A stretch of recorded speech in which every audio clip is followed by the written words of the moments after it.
जन्माद्यसेतोऽन्वयादितृतश्चार्थेष्वभिज्ञस्वराट् तेने ब्रह्महृदायादिकवये मुह्यन्ति यं सूरयः तेजोवारिमृदां यथा विनिमयो यत्र त्रिसर्गो मृषा धाम्ना स्वेन सदा निरस्तकुहकं सत्यं परं धीमहि सृष्टिस्थित्यपेह नियतिदृशितमो बन्धमोक्षाश्च यस्मादस्य श्रीब्रह्मरुद्रप्रभृतिसुरनरद्विषशत्रुत्मकस्य विष्णोर्व्यस्ताः समस्ताः सकलगुणनिधिः सर्वदोषव्यपेतः पूर्णानन्दो व्ययो यो गुरुरपि परमः चिन्तयेतं महान्तम् नमामि श्रीमदानन्दतीर्थाचार्यं परं गुरुं यस्य वाणी कृपाणीयं निकृन्तति भवाटवीम् अञ्जनासूनुसान्निध्याद्विजयेन विराजितम् अजितप्रीतिजनकं भजेऽहं विजयध्वजं तपस्वाध्यायशुश्रूषा कृष्णपूजारतं मुनिं विश्वेशमिष्टदं वन्दे परिव्राट्चक्रवर्तिनं श्रीगुरुभ्यो नमः हरिः ओम्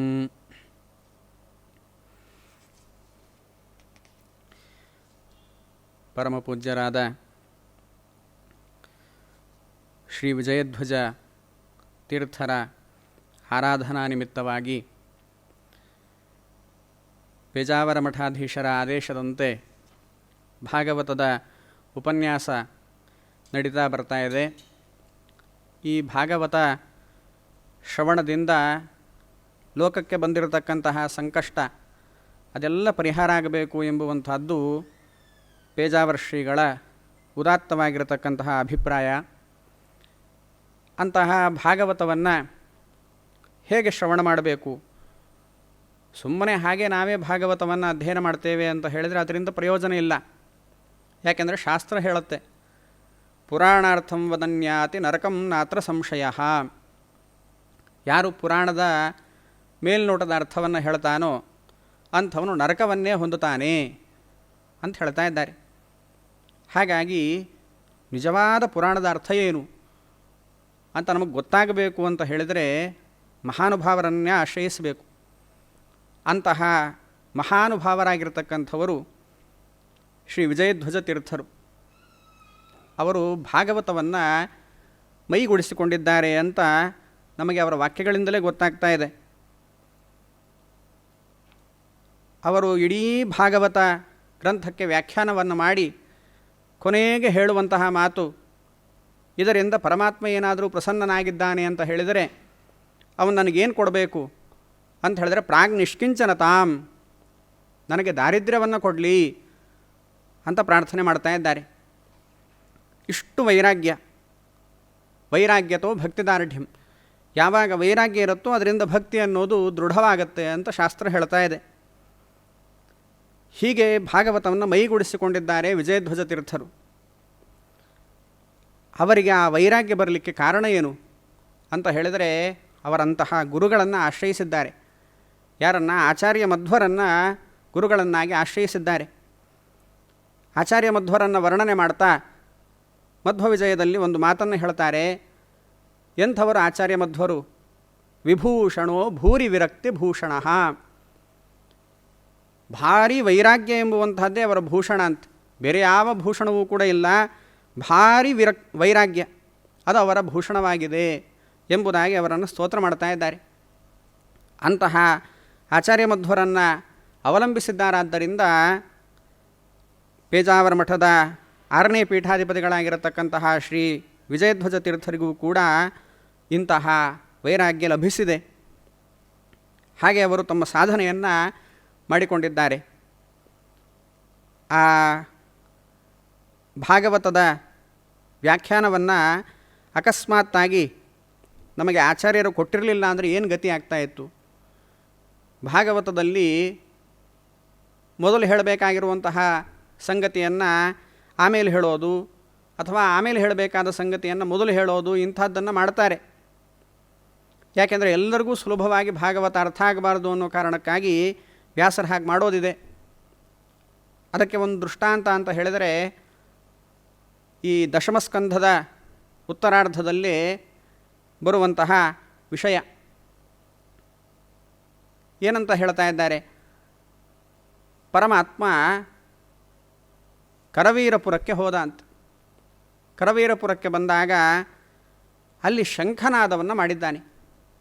ಆ ಶಂಖನಾದವನ್ನು ಸಹಿಸಿಕೊಳ್ಳಿಕ್ಕೆ ಆಗಲಿಲ್ಲ ಅಂತ. ಯಾರಿಗೆ? ಶೃಗಾಲ ವಾಸುದೇವನಿಗೆ ಶಂಖನಾದವನ್ನು ಸಹಿಸಿಕೊಳ್ಳಿಕ್ಕಾಗಲಿಲ್ಲ.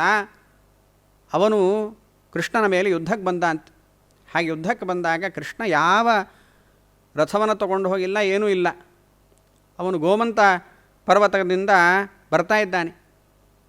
ಅಂತಹ ಪರಮಾತ್ಮನ ಮೇಲೆ ಇವನು ಆಕ್ರಮಣ ಮಾಡಿದಾಗ ಹಾಗೆ ಕಾಲ್ನಡಿಗೆಯಲ್ಲೇ ಪರಮಾತ್ಮ ಯುದ್ಧವನ್ನು ಮಾಡಿದ ಅಂತ. ಯುದ್ಧವನ್ನು ಮಾಡಿ ಅವನ ತಲೆಯನ್ನು ಅಪಹರಿಸಿದ್ದಾನೆ, ಅವನ ತಲೆಯನ್ನು ತುಂಡರಿಸಿದ, ಶೃಗಾಲ ವಾಸುದೇವನ ವಧೆಯನ್ನು ಮಾಡಿದ ಪರಮಾತ್ಮ ಅಂತ ಹೇಳ್ತಾ ಇದ್ದಾರೆ. ಇದು ಯಾವಾಗ ನಡೀತು? ಗೋಮಂತ ಪರ್ವತಕ್ಕೆ ಹೋಗಬೇಕಾದ್ರೆ ಆಯಿತು ಅಥವಾ ಬರಬೇಕಾದರೂ? ಭಾಗವತ ಹೇಳ್ತಾ ಇದೆ ಗೋಮಂತ ಪರ್ವತಕ್ಕೆ ಹೋಗಬೇಕಾದ್ರೆ ಹೀಗಾಯಿತು ಅಂತ. ಆದರೆ ಹಾಗಾಗಿದ್ದಲ್ಲಂತ. ಹೋಗಬೇಕಾದ್ರೆ ಈ ಪ್ರಸಂಗ ಆಗಿದ್ದಲ್ಲ, ಮತ್ತು ಯಾವಾಗಾಯಿತು ಅಂತ ಹೇಳಿದರೆ ಗೋಮಂತ ಪರ್ವತಕ್ಕೆ ಹೋಗಿ ವಾಪಸ್ ಬರಬೇಕಾದ್ರೆ ಈ ಪ್ರಸಂಗ ಆಗಿರುವಂಥದ್ದು ಅಂತ ಆಚಾರ್ಯರು ನಮಗೆ ನಿರ್ಣಯವನ್ನು ಕೊಡ್ತಾ ಇದ್ದಾರೆ. ಹೀಗೆ ಅನೇಕ ಪ್ರಸಂಗಗಳಲ್ಲಿ ಸಾರವತ್ತಾದ ನಿರೂಪಣೆಯನ್ನು ಆಚಾರ್ಯ ಮಧ್ವರು ಮಾಡಿದ್ದಾರೆ. ಅವರ ಹಾದಿಯಲ್ಲೇ ವಿಜಯಧ್ವಜ ತೀರ್ಥರು ಕೂಡ ವ್ಯಾಖ್ಯಾನವನ್ನು ಮಾಡಿದ್ದಾರೆ. ಅವರ ವ್ಯಾಖ್ಯಾನದ ಸ್ವಾರಸ್ಯ ನಮಗೆ ಇವತ್ತಿನ ಪ್ರವಚನದ ಭಾಗವಾಗಿರತಕ್ಕಂತಹ ದಶಮಸ್ಕಂಧ ಉತ್ತರಾರ್ಧ ಏನಿದೆಯೋ ಅದರ ಮೊದಲನೇ ಶ್ಲೋಕದಲ್ಲೇ ಅವರ ವ್ಯಾಖ್ಯಾನದ ಸ್ವಾರಸ್ಯ ಗೊತ್ತಾಗ್ತಾ ಇದೆ. ದಶಮಸ್ಕಂಧದ ಉತ್ತರಾರ್ಧ ಹೀಗೆ ಆರಂಭ ಆಗತ್ತೆ. ಶ್ರೀ ಶುಕೋವಾಚ ಅಸ್ತಿ ಪ್ರಾಸ್ತೀತಿ ಕಂಸಸ್ಯ ಮಹಿಷ್ಯೌ ಭರತರ್ಷಭ. ಅಸ್ತಿ ಪ್ರಾಸ್ತಿ ಎಂಬುದಾಗಿ ಕಂಸನ ಹೆಂಡತಿಯರು ಇವರಿಬ್ಬರು ಹತೇ ಭರ್ತರಿ ದುಃಖಾರ್ತೆ ಈಯತು ಸ್ವಪಿತುರ್ಗೃಹಾನ್. ತಮ್ಮ ಗಂಡನನ್ನು ಕಂಸನನ್ನು ಕೃಷ್ಣ ವಧೆ ಮಾಡಿದ ಮೇಲೆ ಅವರು ತಮ್ಮ ತಂದೆಯ ಮನೆಗೆ ಹೋಗಿದ್ದಾರೆ, ಅಂದರೆ ಜರಾಸಂಧನ ಮನೆಗೆ ಹೋಗಿದ್ದಾರಂತೆ. ಇಷ್ಟು ಈ ಶ್ಲೋಕದಲ್ಲಿ ಹೇಳ್ತಾ ಇದ್ದಾರೆ, ಇಷ್ಟನ್ನೇ ಹೇಳ್ತಾ ಇದ್ದಾರೆ ಅಂತ ನಮಗೆ ಮೇಲ್ನೋಟಕ್ಕೆ ಅನಿಸುತ್ತೆ. ಆದರೆ ವಿಜಯಧ್ವಜರು ವ್ಯಾಖ್ಯಾನ ಮಾಡ್ತಾರೆ, ಇಲ್ಲಿ ಬರೇ ಅಸ್ಥಿಪ್ರಾಸ್ತಿ ಎಂಬುವಂತಹ ಜರಾಸಂಧನ ಮಕ್ಕಳು ಕಂಸನ ವಧೆಯಾದ ಮೇಲೆ ಜರಾಸಂಧನ ಮನೆಗೆ ಹೋದರು ಅಂತ ಅಷ್ಟನ್ನೇ ಹೇಳ್ತಾ ಇಲ್ಲ. ಮತ್ತಿನ್ನೇನನ್ನು ಹೇಳ್ತಾ ಇದ್ದಾರೆ ಅಂತ ಹೇಳಿದರೆ ಸಂಶಯ ಮತ್ತು ವಿಪರೀತ ಜ್ಞಾನ, ತಪ್ಪು ತಿಳುವಳಿಕೆ, ಇವೆರಡೂ ಕೂಡ ಯಾರನ್ನು ಆಶ್ರಯಿಸಿ ಇರ್ತಾವೆ ಅನ್ನೋದನ್ನು ಇಲ್ಲಿ ಹೇಳ್ತಾ ಇದ್ದಾರೆ ಎಂಬುವಂತಹ ಅಪೂರ್ವವಾದ ಪ್ರಮೇಯವನ್ನು ವಿಜಯಧ್ವಜ ತೀರ್ಥರು ವರ್ಣನೆ ಮಾಡ್ತಾ ಇದ್ದಾರೆ. ಹೇಗೆ ಅಂತ ಹೇಳಿದರೆ ಅಸ್ತಿ ಪ್ರಾಸ್ತಿ ಅಂತ ಜರಾಸಂಧನ ಮಕ್ಕಳು ಅಂತ ಹೇಳಿದ್ದಾರೆ. ಅಸ್ತಿ ಅಂದರೆ ಏನು? ಅಸ್ತಿ ಅಂದರೆ ಇದೆ ಅಂತ ಅರ್ಥ. ಏನಿದೆ? ಯಥಾರ್ಥ ಜ್ಞಾನವೂ ಇದೆ, ಅಯಥಾರ್ಥ ಜ್ಞಾನವೂ ಇದೆ, ಸರಿಯಾದ ಜ್ಞಾನವೂ ಇದೆ, ತಪ್ಪು ತಿಳುವಳಿಕೆಯೂ ಇದೆ. ಯಾವಾಗ ಅಂದರೆ ಸಂಶಯ ಇರಬೇಕಾದ್ರೆ, ಸಂಶಯ ಇರಬೇಕಾದ್ರೆ ಎರಡೂ ಇದೆ. ಸರಿಯೋ ತಪ್ಪೋ ಅಂತ ವಿಚಾರ ಮಾಡ್ತಾ ಇರಬೇಕಾದ್ರೆ ಅವಾಗೇನಾಗಿರುತ್ತೆ? ಎರಡೂ ಇದೆ, ಸರಿಯಾದ ಜ್ಞಾನವೂ ಇದೆ, ತಪ್ಪು ತಿಳುವಳಿಕೆಯೂ ಕೂಡ ಇದೆ.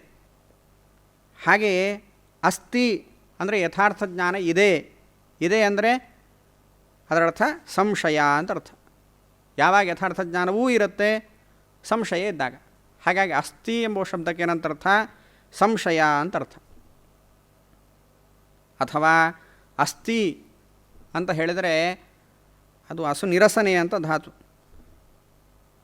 ಹಾಗಿಟ್ಕೊಂಡಾಗ ಯಾವುದು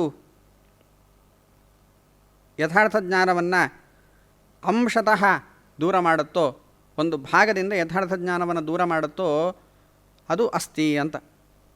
ಹೀಗೆ ಎರಡು ರೀತಿ ವ್ಯಾಖ್ಯಾನ ಮಾಡಿ, ಒಂದು ಅಸಭುವಿ ಧಾತು ಅಂತ ಇಟ್ಕೊಳ್ಬಹುದು, ಅಥವಾ ಅಸು ನಿರಸನೆ ಅಂತ ಧಾತು ಆದರೆ ಇಟ್ಕೊಳ್ರಿ. ಅಸ್ತಿ ಎಂಬ ಶಬ್ದಕ್ಕೆ ಸಂಶಯ ಅಂತ ಅರ್ಥ ಸಿಗುತ್ತೆ. ಇನ್ನು ಪ್ರಾಸ್ತಿ ಎಂಬುದಾಗಿ ಹೇಳಿದರೆ ಪ್ರಗತಃ ಅಸ್ತಿ ಅಂತ. ಪ್ರಗತಃ ಅಸ್ತಿ ಅಂತ ಹೇಳಿದರೆ ಯಥಾರ್ಥಜ್ಞಾನಂ ನಿರಸ್ತಂ ಅಸ್ತಿ. ಯಾವುದಿರಬೇಕಾದ್ರೆ ಯಥಾರ್ಥಜ್ಞಾನ ಹೋಗೇ ಬಿಡ್ತೋ ಪೂರ್ತಿಯಾಗಿ, ಅದು ಪ್ರಾಸ್ತಿ ಅಂತ, ಅಂದರೆ ವಿಪರೀತ ಜ್ಞಾನ ಅಂತರ್ಥ. ಅಥವಾ ಪ್ರಕರ್ಷೇಣ ನಿರಾಸಕವಾಗಿರತಕ್ಕಂಥದ್ದು, ಯಥಾರ್ಥ ಜ್ಞಾನವನ್ನು ನಿರಸನ ಮಾಡುವಂಥದ್ದು ಯಾವುದಿದೆಯೋ ಅದು ವಿಪರೀತ ಜ್ಞಾನ. ಹಾಗಾಗಿ ಪ್ರಾಸ್ತಿ ಎಂಬ ಶಬ್ದಕ್ಕೆ ಏನಂತರ್ಥ? ವಿಪರೀತ ಜ್ಞಾನ ಅಂತರ್ಥ. ಹೀಗೆ ಅಸ್ತಿ ಅಂದರೆ ಸಂಶಯ, ಪ್ರಾಸ್ತಿ ಅಂದರೆ ವಿಪರೀತ ಜ್ಞಾನ. ಇವೆರಡೂ ಕೂಡ ಯಾರ ಹೆಂಡತಿಯರು? ಕಂಸಸ್ಯ ಮಹಿಷ್ಯೌ, ಕಂಸನ ಮಹಿಷಿಯರು. ಕಂಸನ ಮಹಿಷಿಯರು ಅಂತ ಹೇಳಿದರೆ ಕಂಸ ಅಂದರೆ ಏನಂತರ್ಥ? ಕಂಸ ಎಂಬ ಶಬ್ದ ಕಸಿ ಹಿಂಸಾಯಾಮ್ ಎಂಬ ಧಾತುವಿನಿಂದ ನಿಷ್ಪನ್ನ ಆಗಿದೆ. ಹಾಗಾಗಿ ಕಂಸ ಅಂದರೆ ಹಿಂಸಾ ಅಂತ ಅರ್ಥ. ಹಿಂಸೆ ಅನ್ನೋದು ಒಂದು ಅಧರ್ಮ. ಆ ಹಿಂಸೆ ಎಂಬುವಂತಹ ಅಧರ್ಮದ ಮಹಿಷ್ಯವು, ಆ ಅಧರ್ಮಕ್ಕೆ ಸಂಬಂಧಪಟ್ಟವುಗಳು ಇವು ಅಂತ. ಆ ಅಧರ್ಮ ಯಾವ ರೀತಿಯಾಗಿ ನಮ್ಮ ಮಹಿಮೆಯನ್ನು, ಒಂದು ಅಧರ್ಮ ನಮ್ಮಲ್ಲಿ ಬಂತು ಅಂತ ಹೇಳಿದರೆ ಅದೇನು ಮಾಡಿಬಿಡುತ್ತೆ? ಮಹಿಮೆಯನ್ನು ಅದು ನಾಶ ಮಾಡುತ್ತೆ, ಮಹಿಮೆಯನ್ನು ಬಂಧಿಸಿಬಿಡುತ್ತೆ. ಹಾಗೆ ಮಹಿಮೆಯನ್ನು ಬಂಧಿಸುವಂಥದ್ದು ಅಧರ್ಮ. ಅದಕ್ಕೆ ಆ ಹಿಂಸಾತ್ಮಕವಾಗಿರತಕ್ಕಂತಹ ಅಧರ್ಮಕ್ಕೆ ಸಹಾಯವನ್ನು ಮಾಡುವಂಥದ್ದು ಯಾವುದು ಅಂತ ಹೇಳಿದರೆ ಸಂಶಯ ಮತ್ತು ವಿಪರೀತ ಜ್ಞಾನ. ಹಾಗೆ ಕಂಸನ ಅಂದರೆ ಹಿಂಸಾತ್ಮಕವಾದ ಅಧರ್ಮದ ಮಹಿಮೆಯನ್ನು ಬಂಧನ ಮಾಡುವಂತಹ ಕೆಲಸಕ್ಕೆ, ಆ ಅಧರ್ಮ ಮಾಡುವಂತಹ ಕೆಲಸಕ್ಕೆ ಸಂಶಯ ಮತ್ತು ವಿಪರೀತ ಜ್ಞಾನ ಎಂಬುವಂತಹ ಹೆಂಡತಿಯರು ಸಹಾಯವಾಗಿ ನಿಂತಿದ್ದಾರೆ. ಪರಮಾತ್ಮ ಏನು ಮಾಡಿದ?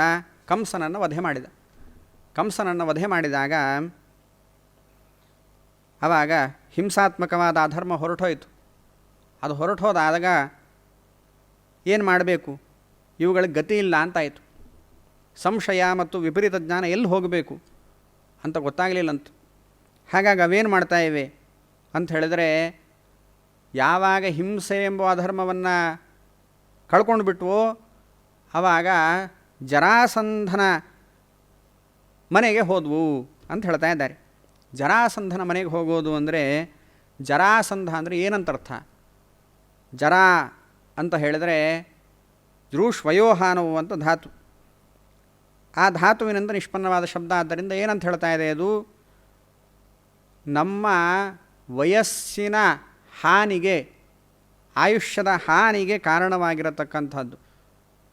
ಅಂತಹ ಕೆಟ್ಟ ಶಾಸ್ತ್ರ ಏನಿದೆಯೋ, ಆ ಕೆಟ್ಟ ಶಾಸ್ತ್ರಗಳೇನಿವೆಯೋ, ಕೆಟ್ಟವಾದ ಪ್ರಬಂಧಗಳೇನಿವೆಯೋ ಅವೆಲ್ಲವೂ ಕೂಡ ಜರ ಅಂತ ಕರೆಸ್ಕೊಳ್ತಾವೆ. ಅವುಗಳನ್ನು ಓದಿದರೆ ಏನೂ ಪ್ರಯೋಜನ ಇಲ್ಲ. ಸುಮ್ಮನೆ ಹಾಗೆ ವಯಸ್ಸನ್ನೋದು ಹೋಗುತ್ತಷ್ಟೇ ಹೊರತು ಏನೂ ಪ್ರಯೋಜನ ಇಲ್ಲ. ಹಾಗೆ ವಯಸ್ಸಿನ ಹಾನಿಗೆ ಕಾರಣವಾಗಿರತಕ್ಕಂಥದ್ದು ಜರ ಅಂತ ಕರೆಸ್ಕೊಳುತ್ತೆ. ಅಂತಹ ಕೆಟ್ಟ ಶಾಸ್ತ್ರಗಳು ಜರ ಅಂತ ಕರೆಸ್ಕೊಳ್ತಾವೆ.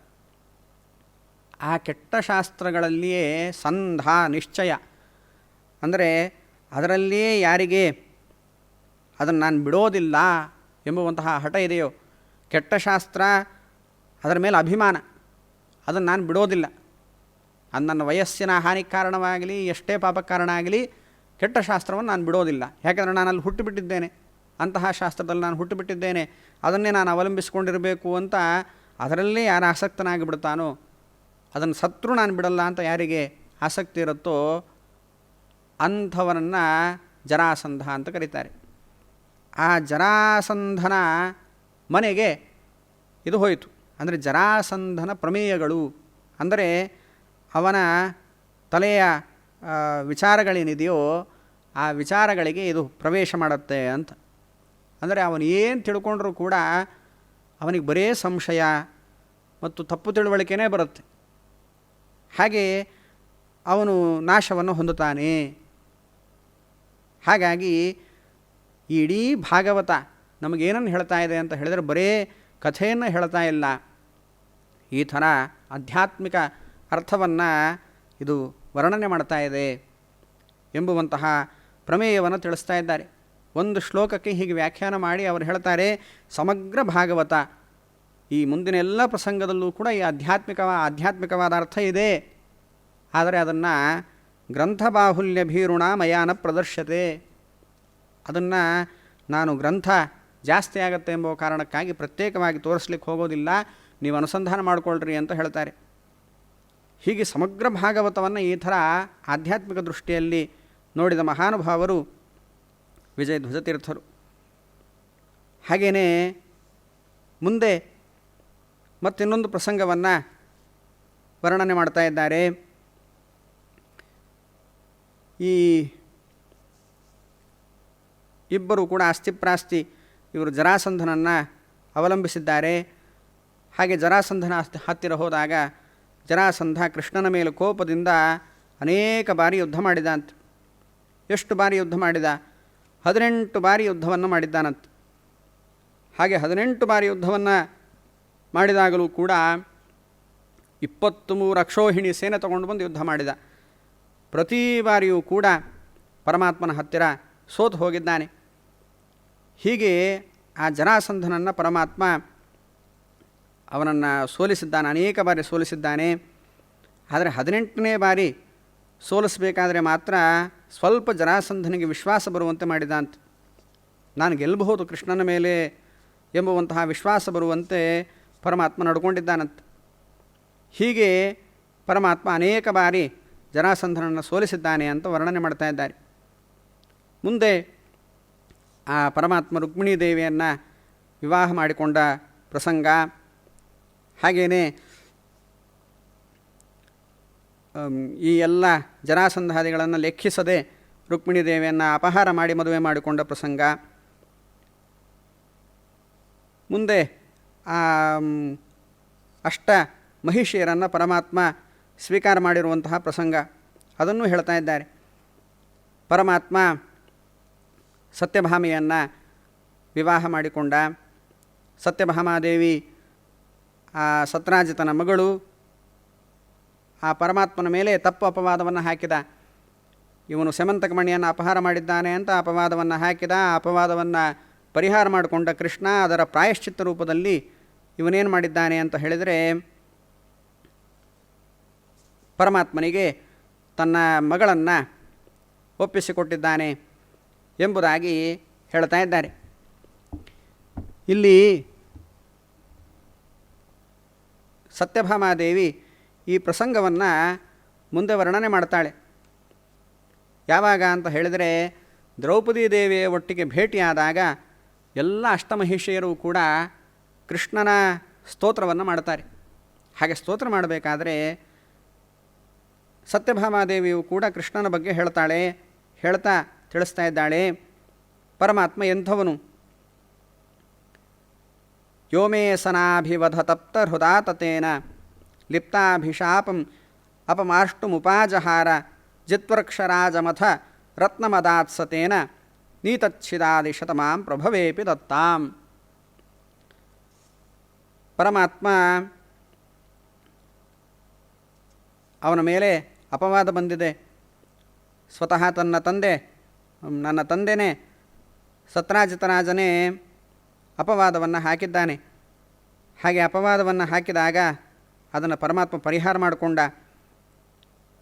ಆ ಜಾಂಬವಂತನನ್ನು ಸೋಲಿಸಿ ಸ್ಯಮಂತಕಮಣಿಯನ್ನು ತಂದು ಕೊಟ್ಟಾಗ ನಮ್ಮಪ್ಪ ಸತ್ರಾಜಿತರಾಜ ಏನು ಮಾಡಿದ ಅಂತ ಹೇಳಿದರೆ, ನೀತಚ್ಛಿದಾದಿಶತಮಾಂ ಪ್ರಭವೇಪಿ ದತ್ತಾಂ, ನನ್ನನ್ನು ಬೇರೆಯವರಿಗೆ ಮದುವೆ ಮಾಡಿಕೊಡ್ತೇನೆ ಅಂತ ಮಾತು ಕೊಟ್ಟಿದ್ದ ನಮ್ಮಪ್ಪ.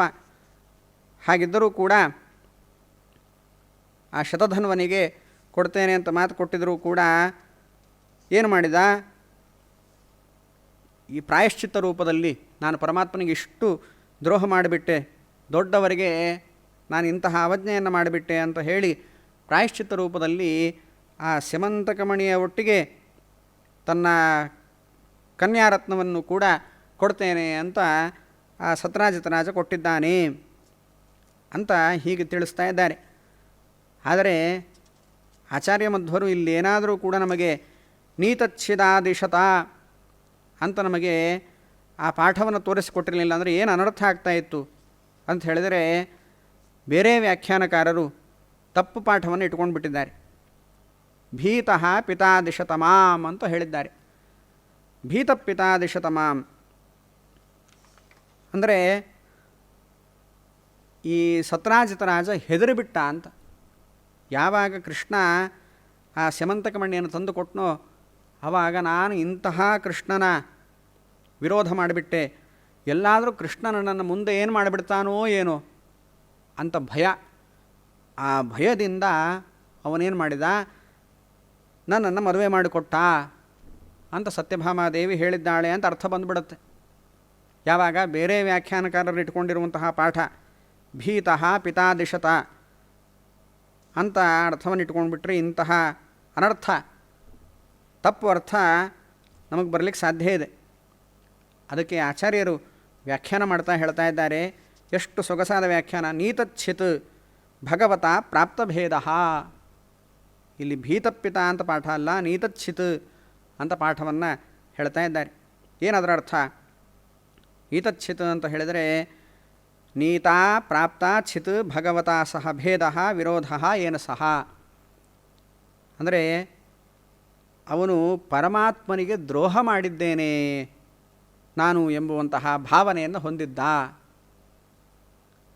ಯಾರೋ ಸಣ್ಣವರಿಗೇನೆ, ಯಾರು ಪರಮಾತ್ಮನ ಭಕ್ತರಾಗಿದ್ದಾರೋ ಅಂಥವರನ್ನು ನಾವು ನಿಂದೆ ಮಾಡಿಬಿಟ್ವೆ, ಅವರ ಮೇಲೆ ಅಪವಾದ ಹಾಕಿದ್ವಿ ಅಂತ ಹೇಳಿದ್ರೇ ಮಹಾ ಅನರ್ಥವನ್ನು ಶಾಸ್ತ್ರಗಳು ಹೇಳ್ತಾ ಇವೆ. ಹಾಗಿರಬೇಕಾದ್ರೆ ಸಾಕ್ಷಾತ್ ಪರಮಾತ್ಮನಿಗೇನೆ ನಾನು ದ್ರೋಹ ಮಾಡಿಬಿಟ್ಟೆ, ಅವನ ಮೇಲೆ ನಾನು ಅಪವಾದವನ್ನು ಹೊರಿಸಿಬಿಟ್ಟೆ, ಇದಕ್ಕೆ ನಾನೇನು ಪರಿಹಾರವನ್ನು ಮಾಡಿಕೊಳ್ಬೇಕು ಅಂತ ಒದ್ದಾಡಿ ಅವನೇನು ಮಾಡಿದ, ಪಶ್ಚಾತ್ತಾಪದಿಂದ ಪ್ರಾಯಶ್ಚಿತ್ತ ರೂಪವಾಗಿ ತನ್ನ ಕನ್ಯಾರತ್ನವನ್ನು ಕೂಡ ಕೊಟ್ಟಿದ್ದಾನೆ. ಹೀಗೆ ಪರಮಾತ್ಮ ಸರ್ವೋತ್ತಮನಾಗಿದ್ದಾನೆ ಅಂತ ಸತ್ಯಭಾಮಾದೇವಿ ವರ್ಣನೆ ಮಾಡ್ತಾ ಇದ್ದಾಳೆ ಎಂಬುದಾಗಿ ಅರ್ಥವನ್ನು ಇಟ್ಕೊಳ್ಬೇಕು ಅಂತ ಹೀಗೆ ಸುಂದರವಾಗಿ ಆಚಾರ್ಯ ಮಧ್ವರು ಇಲ್ಲಿ ನಮಗೆ ತಿಳಿಸಿಕೊಡ್ತಾ ಇದ್ದಾರೆ. ಹೀಗೆ ಸತ್ಯಭಾಮೆಯನ್ನು ಪರಮಾತ್ಮ ಸ್ವೀಕಾರ ಮಾಡಿದ ಪ್ರಸಂಗ, ಮತ್ತು ಮುಂದೆ ಆ ಜಾಂಬವತಿಯನ್ನು ವಿವಾಹವಾದದ್ದು, ಹಾಗೆ ಅಷ್ಟಮಹಿಷಿಯರನ್ನು ಪರಮಾತ್ಮ ಸ್ವೀಕಾರ ಮಾಡಿರುವಂಥದ್ದು, ಕಾಳಿಂದಿ, ಮಿತ್ರವಿಂದ, ನೀಲಾದೇವಿ, ಭದ್ರ, ಹಾಗೆ ಲಕ್ಷಣಾದೇವಿ, ಇವರೆಲ್ಲರನ್ನು ಸ್ವೀಕಾರ ಮಾಡಿದ ಪ್ರಸಂಗವನ್ನು ಹೇಳ್ತಾ ಇದ್ದಾರೆ. ಹೀಗೆ ಅಷ್ಟಮಹಿಷಿಯರನ್ನು ಪರಮಾತ್ಮ ಸ್ವೀಕಾರ ಮಾಡಿದ್ದಾನೆ. ಅಂತಹ ಕೃಷ್ಣನ ಹತ್ತಿರ ಬಂದು ಅನೇಕ ಜನರು ಬಂದಿದ್ದಾರೆ.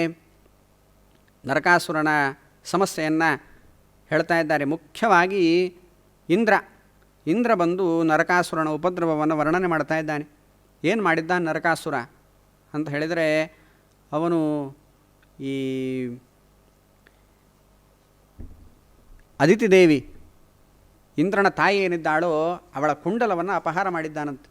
ಅಪಹಾರ ಮಾಡಿ ಆ ದೇವತೆಗಳ ಮೇಲೆ ಯುದ್ಧ ಮಾಡಿದ್ದಷ್ಟೇ ಅಲ್ಲ, ಆ ಕುಂಡಲಗಳನ್ನು ಅಪಹಾರ ಮಾಡಿ ಚಾಲೆಂಜ್ ಮಾಡಿದಂತೆ. ಯಾರಿಗಾದರೂ ತಾಕತ್ತಿತ್ತು ಅಂತ ಹೇಳಿದರೆ ಈ ಅದಿತಿ ದೇವಿಯ ಕುಂಡಲಗಳನ್ನು ಬಿಡಿಸ್ಕೊಂಡು ಹೋಗ್ರಿ ಅಂತ ಚಾಲೆಂಜ್ ಮಾಡಿದ್ದಾನಂತೆ.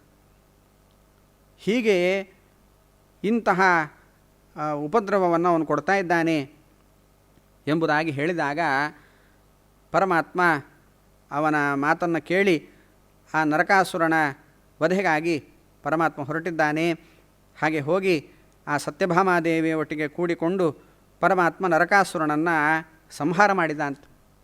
ಹಾಗೆ ನರಕಾಸುರನನ್ನು ಸಂಹಾರ ಮಾಡಿದಾಗ ಆ ನರಕಾಸುರನ ವಶದಲ್ಲಿ 16,000 ಜನ ಸ್ತ್ರೀಯರಿದ್ದರಂತೆ. 16,100 ಜನ ಸ್ತ್ರೀಯರೆಲ್ಲರೂ ಕೂಡ ಆ ನರಕಾಸುರನ ವಶದಲ್ಲಿದ್ದಾರಂತೆ.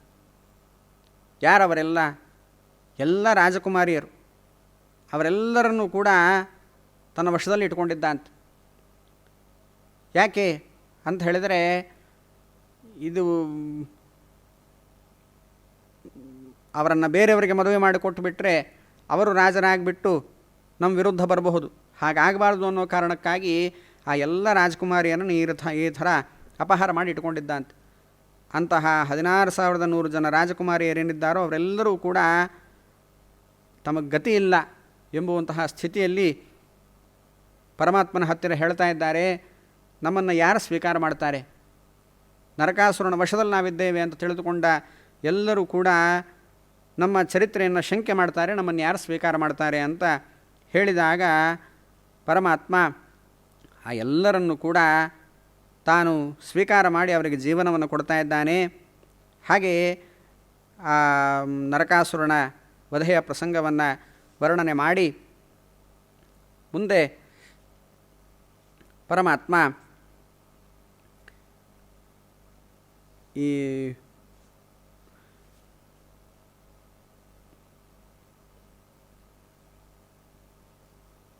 ಪೌಂಡ್ರಕ ವಾಸುದೇವನನ್ನು ವಧೆ ಮಾಡಿರುವಂತಹ ಪ್ರಸಂಗ ಇದೆಲ್ಲವನ್ನು ಕೂಡ ತಿಳಿಸ್ತಾ ಇದ್ದಾರೆ. ಹೀಗೆ ತಿಳಿಸ್ತಾ ರುಕ್ಮಿಣೀ ದೇವಿಯ ಒಟ್ಟಿಗೆ ಪರಮಾತ್ಮ ಮಾಡಿರುವಂತಹ ಪ್ರೇಮ ಕಲಹ ಅದನ್ನು ಕೂಡ ಇಲ್ಲಿ ವರ್ಣನೆ ಮಾಡ್ತಾ ಇದ್ದಾರೆ. ಆ ರುಕ್ಮಿಣೀ ದೇವಿಯ ಹತ್ತಿರ ಪರಮಾತ್ಮ ಒಂದು ಮಾತನ್ನು ಹೇಳ್ತಾ ಇದ್ದಾನಂತೆ. ಏನು ಅಂತ ಹೇಳಿದರೆ, ನಾನು ಬಲಿಷ್ಠರ ಒಟ್ಟಿಗೆ ವಿರೋಧವನ್ನು ಕಟ್ಟಿಕೊಂಡಿರುವಂಥವನು, ಅಂತಹ ನನ್ನನ್ನು ನೀನು ಸ್ವೀಕಾರ ಮಾಡಿದಿ. ಏನು ನೋಡಿ ಸ್ವೀಕಾರ ಮಾಡಿದೆಯೋ ಏನೋ, ನೀನು ಸ್ವಲ್ಪ ಯೋಚನೆ ಮಾಡಬೇಕಿತ್ತು ಅಂತ ತಿಳಿಸಿದಾಗ ಆ ರುಕ್ಮಿಣೀ ದೇವಿ ಹೇಳ್ತಾ ಇದ್ದಾಳೆ, ನಾನು ಯಾಕೆ ಪರಮಾತ್ಮನನ್ನು ಸ್ವೀಕಾರ ಮಾಡಿದೆ ಅಂತ ತಿಳಿಸ್ತಾ ಹೇಳ್ತಾ ಇದ್ದಾಳೆ, ತ್ವಮ್ನ್ಯಸ್ತದಂಡ ಮುನಿಭಿರ್ಗದಿತಾನುಭಾವ. ನೀನೆಂಥವನು ಅಂತ ಹೇಳಿದರೆ, ಎಲ್ಲವನ್ನ ತ್ಯಾಗ ಮಾಡಿರತಕ್ಕಂತಹ ಮುನಿಗಳು ಕೂಡ ನಿನ್ನನ್ನು ಹಾಡಿ ಹೊಗಳುತ್ತಾರೆ. ಹಾಗೆ ಎಲ್ಲರಿಗೂ ಸ್ವಾಮಿಯಾಗಿದ್ದೀಯ. ಅಂತಹ ನಿನ್ನನ್ನು ಮುಕ್ತ್ವಾ ಭವದುದೀರಿತ ಕಾಲಗಂಧಧ್ವಸ್ತಾಶಿಷಃ ಅಬ್ಜಭವನಾಕಪತೀನ್ ಕುತೋನ್ಯಾನ್. ಎಲ್ಲ ಬ್ರಹ್ಮ, ರುದ್ರ, ಇಂದ್ರ ಮೊದಲಾದವರು ಏನಿದ್ದಾರೋ ಅವರೆಲ್ಲರೂ ಕೂಡ ನಿನ್ನ ಮುಂದೆ ಏನೂ ಅಲ್ಲ. ಹಾಗಾಗಿ ಅವರೆಲ್ಲರನ್ನ ತಿರಸ್ಕಾರ ಮಾಡಿ ನಾನು ನಿನ್ನನ್ನು ಸ್ವೀಕಾರ ಮಾಡಿದ್ದೇನೆ ಅಂತ ಇಲ್ಲಿ ರುಕ್ಮಿಣೀ ದೇವಿ ಹೇಳ್ತಾ ಇದ್ದಾಳೆ. ಇಲ್ಲಿಯೂ ಕೂಡ ನಮಗೆ ಆಚಾರ್ಯರ ಪಾಠ ಸಿಕ್ಕಲಿಲ್ಲ ಅಂತ ಹೇಳಿದರೆ, ಅವರು ವ್ಯಾಖ್ಯಾನ ಮಾಡಿರಲಿಲ್ಲ ಅಂತ ಹೇಳಿದರೆ ತುಂಬ ತಪ್ಪು ಕಲ್ಪನೆ ಬರ್ತಾಯಿತ್ತು. ಯಾಕೆ ಅಂತ ಹೇಳಿದರೆ, ಇಲ್ಲೇನು ಹೇಳ್ತಾ ಇದ್ದಾರೆ, ಅಬ್ಜಭವನಾಕಪತೀನ್ ಕುತೋನ್ಯಾನ್. ರುಕ್ಮಿಣೀ ದೇವಿ ಹೇಳ್ತಾ ಇದ್ದಾಳೆ, ನಾನು ಅಬ್ಜಭವ ಬ್ರಹ್ಮದೇವರನ್ನು ಹಾಗೆ ಇಂದ್ರದೇವರನ್ನು ಬಿಟ್ಟು ನಿನ್ನನ್ನು ನಾನು ಸ್ವೀಕಾರ ಮಾಡಿದ್ದೇನೆ. ಅಂದಮೇಲೆ ಬೇರೆಯವರನ್ನು, ಈ ಜರಾಸಂಧಾದಿಗಳನ್ನು, ಶಿಶುಪಾಲ ಮೊದಲಾದವರನ್ನು ಧಿಕ್ಕರಿಸಿ ನಿನ್ನನ್ನು ಸ್ವೀಕಾರ ಮಾಡೋದು ಮಹತ್ತಾದ್ದು ಅಂತ ಇನ್ನೇನು ಹೇಳಬೇಕು ಅಂತ ತಿಳಿಸ್ತಾ ಇದ್ದಾಳೆ. ಇಲ್ಲಿ ಬೇರೆಯವರು ಇಟ್ಕೊಂಡಿರುವಂತಹ ಪಾಠ ಅಬ್ಜಭವನಾಕಪತೀನ್ ಅಂತ. ಅದಕ್ಕೆ ಅರ್ಥವನ್ನು ಏನು ಮಾಡಿದ್ದಾರೆ, ಅಬ್ಜಭವ ಅಂದರೆ ಬ್ರಹ್ಮದೇವರು, ಅಬ್ಜ ಅಂದರೆ ಕಮಲ, ನೀರಿನಿಂದ ಹುಟ್ಟಿರುವಂತಹದ್ದು ಕಮಲ. ಆ ಕಮಲದಲ್ಲಿ ಹುಟ್ಟಿದವರು ಬ್ರಹ್ಮದೇವರು, ಅಬ್ಜಭವ. ನಾಕಪತಿ ಅಂತ ಹೇಳಿದರೆ ಇಂದ್ರದೇವರು. ಅವರನ್ನು ಬಿಟ್ಟು ನಾನೇನೋ ಸ್ವೀಕಾರ ಮಾಡಿದ್ದೇನೆ ಅಂತ ಇಲ್ಲಿ ರುಕ್ಮಿಣೀ ದೇವಿ ಹೇಳ್ತಾ ಇದ್ದಾಳೆ. ಹಾಗಾದರೆ ರುದ್ರದೇವರನ್ನು ಬಿಟ್ಟುಬಿಟ್ಲಲ್ಲ ಅಂತ ಒಂದು ಪ್ರಶ್ನೆ. ಮತ್ತಿನ್ನೊಂದು, ಇಲ್ಲಿ ಬಹುವಚನ ಪ್ರಯೋಗ ಇದೆ. ಅಬ್ಜಭವ ನಾಕಪತೀನ್ ಅಂತ ಬಹುವಚನವನ್ನು ಹೇಳ್ತಾ ಇದ್ದಾರೆ. ಬಹುವಚನ ಹೇಳಬೇಕು ಅಂದರೆ ಕನಿಷ್ಠ ಮೂವರಾದರೂ ಇರಬೇಕು. ಇಲ್ಲಿ ಅಬ್ಜಭವ ಬ್ರಹ್ಮದೇವರು ಅಂತ ಅರ್ಥ ಮಾಡಿದಿರಿ, ನಾಕಪತಿ ಇಂದ್ರ ಅಂತ ಅರ್ಥ ಮಾಡಿದಿರಿ. ಆವಾಗ ಇಬ್ಬರೇ ಆಯಿತು. ಅಬ್ಜಭವ ನಾಕಪತೀನ್ ಅಂತ ಬಹುವಚನವನ್ನು ಕೂಡಿಸ್ಲಿಕ್ಕೆ ಬರಲ್ಲ. ಹಾಗಾಗಿ ಈ ಅರ್ಥ ಕೊಡೋದಿಲ್ಲ. ಮತ್ತು ಕೆಲವೊಬ್ಬರು ಏನಂತ ಹೇಳ್ತಾರೆ ಅಂತ ಹೇಳಿದರೆ, ರುಕ್ಮಿಣೀ ದೇವಿ ಅವಳಿಗೆ ಗೊತ್ತು ಏನು ಅಂದರೆ ರುದ್ರದೇವರು ಶ್ರೇಷ್ಠ ಅಂತ ಗೊತ್ತಿದೆ. ಹಾಗಾಗಿ ರುದ್ರದೇವರ ಬಗ್ಗೆ ಇಲ್ಲಿ ಮಾತಾಡಿಲ್ಲ, ನನಗಿಂತ ಜಾಸ್ತಿ ರುದ್ರದೇವರು ಅಂತ ಭಾವನೆಯಿಂದ ರುಕ್ಮಿಣೀ ದೇವಿ ಇಲ್ಲಿ ಮಾತಾಡಿಲ್ಲ ಅಂತ ತಪ್ಪು ಅರ್ಥವನ್ನು ಮಾಡಿದ್ದಾರೆ. ಸರ್ವಥಾ ತಪ್ಪದು. ಯಾಕೆಂದರೆ ಅಂಬೃಣೀ ಸೂಕ್ತದಲ್ಲಿ ಸಾಕ್ಷಾತ್ ಲಕ್ಷ್ಮೀದೇವಿನೇ ಹೇಳ್ತಾ ಇದ್ದಾಳೆ, ಎಂ ಕಾಮಯೇ ತಂ ತಮುಗ್ರಂ ಕೃಣೋಮಿ. ನಾನು ಬಯಸಿದರೆ ಯಾರನ್ನು ಬೇಕಿದ್ರೂ ಕೂಡ ರುದ್ರ ಪದವಿಯಲ್ಲಿ ಕೂಡಿಸಬಲ್ಲೆ, ಅಷ್ಟು ಸಾಮರ್ಥ್ಯ ನನಗಿದೆ ಎಂಬುದಾಗಿ ಲಕ್ಷ್ಮೀದೇವಿ ಹೇಳ್ತಾ ಇದ್ದಾಳೆ. ಅಂತಹ ಲಕ್ಷ್ಮೀದೇವಿಯೇ ರುಕ್ಮಿಣೀ ದೇವಿ ಆಗಿರಬೇಕಾದರೆ ಆ ರುಕ್ಮಿಣೀ ದೇವಿಗಿಂತ ರುದ್ರದೇವರು ಉತ್ತಮರಾಗಲಿಕ್ಕೆ ಸಾಧ್ಯ ಇಲ್ಲ. ಹಾಗಾದರೆ ಇಲ್ಲಿ ರುದ್ರದೇವರನ್ನು ಯಾಕೆ ಸ್ವೀಕಾರ ಮಾಡಿಲ್ಲ, ಯಾಕೆ ರುದ್ರದೇವರನ್ನು ಈ ಶ್ಲೋಕದಲ್ಲಿ ಸೇರಿಸಿಲ್ಲ ಅಂತ ಹೇಳಿದರೆ ಬೇರೆಯವರ ಹತ್ರ ಉತ್ತರ ಇಲ್ಲ. ಅದಕ್ಕೆ ಆಚಾರ್ಯರು ಉತ್ತರವನ್ನು ಕೊಡ್ತಾ ಇದ್ದಾರೆ, ಹೇಳಿದ್ದಾರೆ. ಇಲ್ಲಿ ರುದ್ರದೇವರನ್ನು ಕೂಡ ಇಲ್ಲಿ ಸಂಗ್ರಹ ಮಾಡಿದ್ದಾರೆ ಅಂತ. ಎಲ್ಲಿ ಅಂದರೆ ಅಬ್ಜಭವ ಅಂದರೆ ಬ್ರಹ್ಮದೇವರು ಅಂತ ಹಾಗೆ ಅರ್ಥ ಇಟ್ಟುಕೊಳ್ಬಾರ್ದು. ಅಬ್ಜ ಅಂದ್ರೇ ಬ್ರಹ್ಮದೇವರು ಅಂತ ಅರ್ಥವನ್ನು ಇಟ್ಟುಕೊಳ್ಬೇಕು. ಯಾಕೆ ಅಂದರೆ ಅಬ್ಜ ಅಂತ ಹೇಳಿದರೆ ನೀರಿನಿಂದ ಹುಟ್ಟಿದವರು ಅಂತ, ನೀರಿನಿಂದ ಹುಟ್ಟಿದವರು ಅಂತ ಬ್ರಹ್ಮದೇವರನ್ನು ಶ್ರುತಿ ಹೇಳ್ತಾ ಇದೆ. ಅಭ್ಯಸ್ಸಂಭೂತೋ ಹಿರಣ್ಯಗರ್ಭ ಇತ್ಯಷ್ಟೌ ಅಂತ ಶ್ರುತಿ ಸ್ಪಷ್ಟವಾಗಿ ಏನು ಹೇಳ್ತಾ ಇದೆ, ನೀರಿನಿಂದ ಹುಟ್ಟಿದವರು ಬ್ರಹ್ಮದೇವರು ಅಂತ. ಅನೇಕ ರೀತಿಯಲ್ಲಿ ಬ್ರಹ್ಮದೇವರು ಹುಟ್ಟುತ್ತಾರೆ, ಹಾಗೆ ನೀರಿನಿಂದಲೂ ಅವರು ಹುಟ್ಟಿದ್ದಾರೆ. ಹಾಗಾಗಿ ಅಬ್ಜ ಅಂತ ಹೇಳಿದ್ರೆ ನೀರಿನಿಂದ ಹುಟ್ಟಿದವರು ಅಂತ ಬ್ರಹ್ಮದೇವರನ್ನು ಹೇಳಿದ್ದಾರೆ. ಮುಂದೆ ಭವ, ಭವ ಅಂತ ಹೇಳಿದರೆ ಅದು ರುದ್ರದೇವರ ಹೆಸರು. ಹಾಗಾಗಿ ಅಬ್ಜ ಬ್ರಹ್ಮದೇವರು, ಭವ ಅಂತ ಹೇಳಿದರೆ ರುದ್ರದೇವರು, ನಾಕಪತೀನ್ ಅಂದರೆ ಇಂದ್ರದೇವರು. ಹೀಗೆ ಬಹುವಚನವೂ ಕೂಡುತ್ತೆ. ಬ್ರಹ್ಮದೇವರು, ರುದ್ರದೇವರು ಮತ್ತು ಇಂದ್ರ ಎಂಬುವಂತಹ ಮೂವರನ್ನು ನಾನು ತ್ಯಾಗ ಮಾಡಿದ್ದೇನೆ ಅಂದ ಮೇಲೆ ಶಿಶುಪಾಲಾದಿಗಳನ್ನು ತ್ಯಾಗ ಮಾಡಿ ನಿನ್ನನ್ನು ಸ್ವೀಕಾರ ಮಾಡೋದರಲ್ಲಿ ಆಶ್ಚರ್ಯ ಏನಿದೆ, ನೀನೇ ಸರ್ವೋತ್ತಮ, ಆದ್ದರಿಂದ ನಿನ್ನನ್ನು ನಾನು ಸ್ವೀಕಾರ ಮಾಡಿದ್ದೇನೆ ಎಂಬುದಾಗಿ ರುಕ್ಮಿಣೀದೇವಿ ಪರಮಾತ್ಮನನ್ನು ಹೀಗೆ ಸ್ತೋತ್ರ ಮಾಡ್ತಾ ಇದ್ದಾಳೆ ಎಂಬುವಂತಹ ಅದ್ಭುತವಾದ ಪ್ರಸಂಗವನ್ನು ಆಚಾರ್ಯ ಮಧ್ವರು ನಮಗಿಲ್ಲಿ ತೋರಿಸಿಕೊಡ್ತಾ ಇದ್ದಾರೆ. ಹಾಗೆ ಆ ರುಕ್ಮಿಣೀದೇವಿ ಒಟ್ಟಿಗೆ ಪ್ರೇಮ ಕಲಹ ಮಾಡಿರುವಂತಹ ಪ್ರಸಂಗ ಇದನ್ನೆಲ್ಲ ವರ್ಣನೆ ಮಾಡಿ ಮುಂದೆ ಪರಮಾತ್ಮ ಜರಾಸಂಧನನ್ನು ಕೊಲ್ಲಿಸಿದ್ದಾನೆ, ಭೀಮನ ಮೂಲಕ ಕೊಲ್ಲಿಸಿದ್ದಾನೆ. ಆ ಪ್ರಸಂಗವನ್ನು ಭಾಗವತ ಹೇಳ್ತಾ ಇದೆ. ಈ ಯುಧಿಷ್ಠಿರ ರಾಜಸೂಯ ಯಾಗವನ್ನು ಮಾಡಬೇಕು ಅಂತ ಹೊರಟ, ಆ ರಾಜಸೂಯ ಯಾಗವನ್ನು ಮಾಡಬೇಕು ಅಂತ ಇವನಿಲ್ಲಿ ಹೊರಟಿರಬೇಕಾದ್ರೇ ಈ ಕಡೆ ಅನೇಕ ಜನ ರಾಜರುಗಳು ಬಂದು ಕೇಳಿಕೊಂಡಿದ್ದಾರೆ. ಏನು ಅಂತ ಹೇಳಿದರೆ, ನಮ್ಮನ್ನು ಜರಾಸಂಧನಿಂದ ರಕ್ಷಣೆ ಮಾಡು ಅಂತ ಕೇಳಿಕೊಂಡಿದ್ದಾರೆ. ಹಾಗಾಗಿ ಅವರ ಪ್ರಾರ್ಥನೆಗೆ ಅನುಗುಣವಾಗಿ ಪರಮಾತ್ಮ ಏನು ಮಾಡ್ತಾ ಇದ್ದಾನೆ, ಈ ಜರಾಸಂಧನ ವಧೆಯನ್ನು ಮಾಡಬೇಕು ಅಂತ ಯೋಚನೆ ಮಾಡಿ ಆ ರಾಜಸೂಯ ಯಾಗವನ್ನು ಯುಧಿಷ್ಠಿರನ ಮೂಲಕ ಮಾಡಿಸಬೇಕು ಅಂತ ನಿಶ್ಚಯ ಮಾಡಿ ಭೀಮನ ಮೂಲಕ ಜರಾಸಂಧನ ವಧೆಯನ್ನು ಮಾಡಿಸ್ತಾ ಇದ್ದಾನೆ. ಯಾಕೆ ಹಾಗ್ಯಾಕೆ ಮಾಡಿದ ಅಂತ ಹೇಳಿದರೆ, ಪರಮಾತ್ಮನೇ ಸ್ವತಃ ಕೊಲ್ಲಬಹುದಿತ್ತು. 18 ಬಾರಿ ಯುದ್ಧಕ್ಕೆ ಬಂದಾಗಲೂ ಅವನು ಸೋಲಿಸಿ ಬಿಟ್ಟುಬಿಟ್ಟ.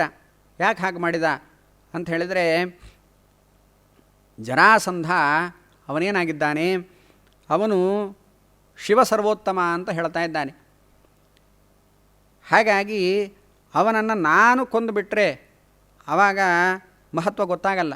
ಯಾರು ವಿಷ್ಣು ಸರ್ವೋತ್ತಮ ಅಂತ ಹೇಳ್ತಾನೋ ಅವನ ಮೂಲಕ ಕೊಲ್ಲಿಸಬೇಕು ಅನ್ನೋ ಕಾರಣಕ್ಕಾಗಿ ಭೀಮನ ಮೂಲಕ ಜರಾಸಂಧನನ್ನು ಪರಮಾತ್ಮ ಸಂಹಾರ ಮಾಡಿಸಿದ್ದಾನೆ. ಹಾಗೆ ಆ ಜರಾಸಂಧನ ವಧೆಯನ್ನು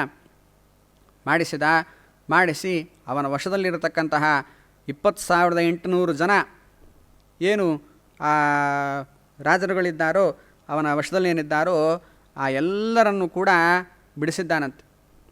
ಹಾಗೆ ಅವರೆಲ್ಲರನ್ನ ಆಗಿನ 86 ಭಾಗ ಅಂತ, ಅಷ್ಟು ಭಾಗದ ರಾಜಕುಮಾರರೆಲ್ಲರನ್ನು ಕೂಡ ತನ್ನ ವಶದಲ್ಲಿ ಇಟ್ಕೊಂಡಿದ್ದಂತೆ. ಅಂತಹ ಎಲ್ಲ ರಾಜರುಗಳನ್ನು ಕೂಡ ನರಬಲಿ ಕೊಡಬೇಕು ಅಂತ ದುಷ್ಟಯಾಗವನ್ನು ಮಾಡಬೇಕು ಅಂತ ಹೊರಟಿರತಕ್ಕಂತಹ ದುಷ್ಟ, ರುದ್ರದೇವರು ಮೆಚ್ಚದೇ ಇರತಕ್ಕಂತಹ ಯಾಗ, ಅಂತಹ ದುಷ್ಟಯಾಗವನ್ನು ಮಾಡಬೇಕು ಅಂತ, ನರಬಲಿ ಕೊಡಬೇಕು ಅಂತ ಹೊರಟ ದುಷ್ಟ ಏನಿದ್ದಾನೆ, ಆ ಜರಾಸಂಧನನ್ನು ವಧೆ ಮಾಡೋದ್ರ ಮೂಲಕ ಮಹಾಕಂಟಕ ಭೀಮಸೇನ ಮೂಲಕ ಅದನ್ನು ಪರಿಹಾರ ಮಾಡಿದ್ದಾನೆ ಪರಮಾತ್ಮ. ಹೀಗೆ ನರಕಾಸುರ ಎಲ್ಲ ರಾಜಕುಮಾರಿಯರನ್ನು ಬಂಧನದಲ್ಲಿಟ್ಟವನು, ಇವನು ಜರಾಸಂಧ ಎಲ್ಲ ರಾಜಕುಮಾರರನ್ನು ಬಂಧನದಲ್ಲಿಟ್ಟವನು. ಹಾಗೆಯೇ ಇವರಿಬ್ಬರು ಇಡೀ ಲೋಕಕ್ಕೆ ಕಂಟಕರಾಗಿದ್ದರು. ಇಡೀ ಲೋಕವನ್ನು ತಾವೇ ಆಳಬೇಕು ಅಂತ ಕನಸು ಕಂಡವರು. ಅಂತಹ ಮಹಾದುಷ್ಟರನ್ನು ಪರಮಾತ್ಮ ಹೀಗೆ ಅವರನ್ನು ಮುಗಿಸಿದ್ದಾನೆ. ಹಾಗೆ ಅವರ ಸಂಹಾರವನ್ನು ಮಾಡಿಸಿದ ಮೇಲೆ ಮುಂದೆ ಪರಮಾತ್ಮ ಆ ರಾಜಸೂಯಾಗವನ್ನು ಇವರ ಮೂಲಕ ಯುಧಿಷ್ಠಿರಾದಿಗಳ ಮೂಲಕ ಅದನ್ನು ಮಾಡಿಸಿದ.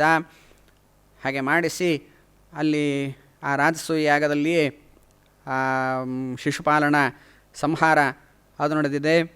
ಹಾಗೆ ಶಿಶುಪಾಲನ ವಧೆಯನ್ನು ಮಾಡಿದ್ದ. ಮುಂದೆ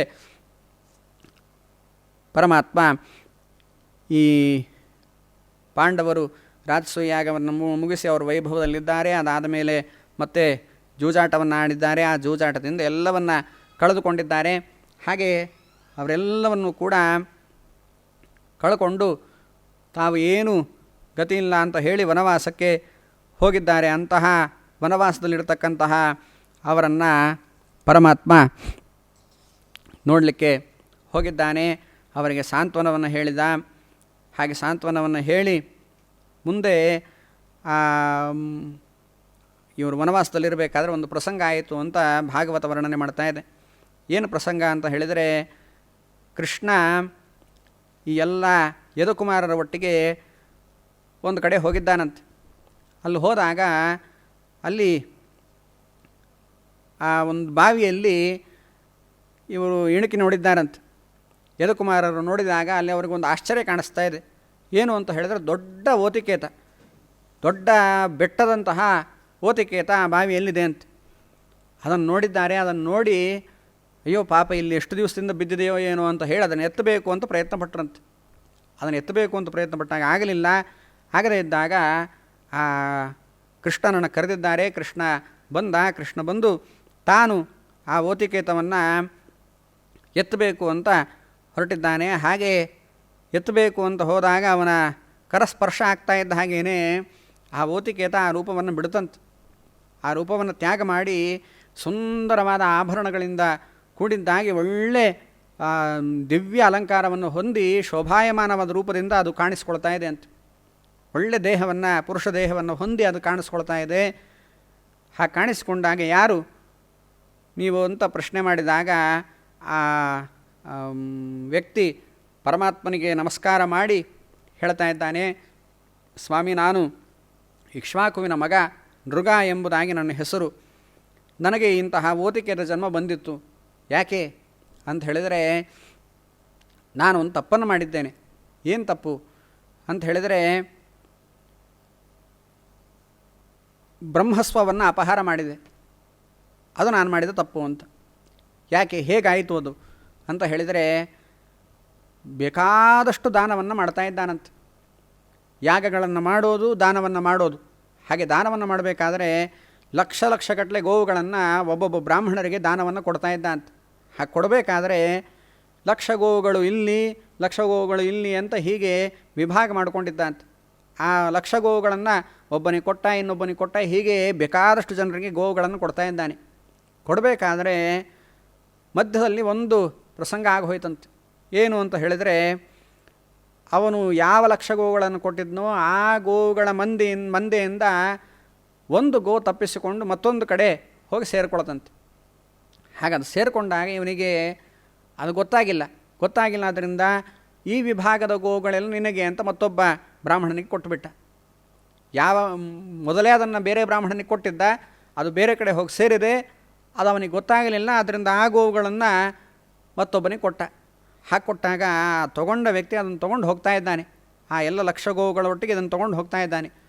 ತೊಗೊಂಡು ಹೋಗಬೇಕಾದ್ರೆ ಆವಾಗ ಮತ್ತೊಬ್ಬ ಬ್ರಾಹ್ಮಣ, ಮೊದಲೇ ಅದನ್ನು ಯಾರು ಪಡೆದಿದ್ದಾನೋ ಆ ಬ್ರಾಹ್ಮಣ ಬಂದು ಹೇಳ್ತಾ ಇದ್ದಾನೆ, ಇದು ನಂದು ಗೋ ಅಂತ ಅವನು ಹೇಳ್ತಾ ಇದ್ದಾನೆ. ಹೇಳಿದಾಗ ಇವನು ಇನ್ನೊಬ್ಬ ಬ್ರಾಹ್ಮಣ ಹೇಳಿದ, ಇಲ್ಲ, ರಾಜ ನನಗೆ ಕೊಟ್ಟಿದ್ದಾನೆ, ಹಾಗಾಗಿ ನಾನು ಅದನ್ನು ಕೊಡಲಿಕ್ಕೆ ಸಾಧ್ಯ ಇಲ್ಲ ಅಂತ ಇವನು ಹೇಳ್ತಾ ಇದ್ದಾನೆ. ಹಾಗೆ ಅವರಿಬ್ಬರಲ್ಲಿ ವಾಗ್ವಿವಾದ ಶುರುವಾಯಿತಂತೆ. ಹಾಗೆ ವಾಗ್ವಾದ ಶುರುವಾದಾಗ ಇವನು ಬಂದಿದ್ದಾನೆ. ರಾಜ ಬಂದು ನೋಡಿ ಹೇಳ್ತಾ ಇದ್ದಾನೆ, ಕ್ಷಮಿಸಿ, ನನ್ನಿಂದ ತಪ್ಪಾಗಿ ಹೋಯಿತು. ನಾನು ಮೊದಲೇ ಇದನ್ನು ಅವ್ರಿಗೆ ಕೊಟ್ಟಿದ್ದೆ. ಹಾಗಾಗಿ ಈ ಗೋವನ್ನು ನೀವು ವಾಪಸ್ ಅವರಿಗೆ ಕೊಟ್ಟುಬಿಡ್ರಿ. ನಾನು ಅದಕ್ಕೆ ಪ್ರತಿಯಾಗಿ ನಿಮಗೇನು ಮಾಡ್ತೇನೆ ಅಂತ ಹೇಳಿದರೆ ಲಕ್ಷ ಗೋವುಗಳನ್ನು ನಿಮಗೆ ಕೊಡ್ತೇನೆ ಅಂತ ಹೇಳಿದ ಅಂತ. ಹಾಗೆ ಹೇಳಿದಾಗ ಆ ಬ್ರಾಹ್ಮಣ ಒಪ್ಪಲಿಲ್ಲ. ಇನ್ನೊಬ್ಬ ಬ್ರಾಹ್ಮಣ ಅವನು ಕೂಡ ಹೇಳ್ತಾ ಇದ್ದಾನೆ, ನನಗೆ ನೀನು ಎಷ್ಟು ಗೋವುಗಳನ್ನು ಕೊಟ್ಟರು ಕೂಡ ನನಗೆ ಬೇಡ ಅಂತ ಹೇಳಿ ಇಬ್ಬರು ತಿರಸ್ಕಾರ ಮಾಡಿ ಹೊರಟು ಹೋಗಿಬಿಟ್ರಂತೆ. ಆ ಗೋವನ್ನು ಅಲ್ಲೇ ಬಿಟ್ಟು, ನಮಗೆ ಬೇಡವೇ ಬೇಡ ಇದು ಅಂತ ಹೇಳಿಬಿಟ್ಟು ಹೋಗಿಬಿಟ್ರಂತೆ.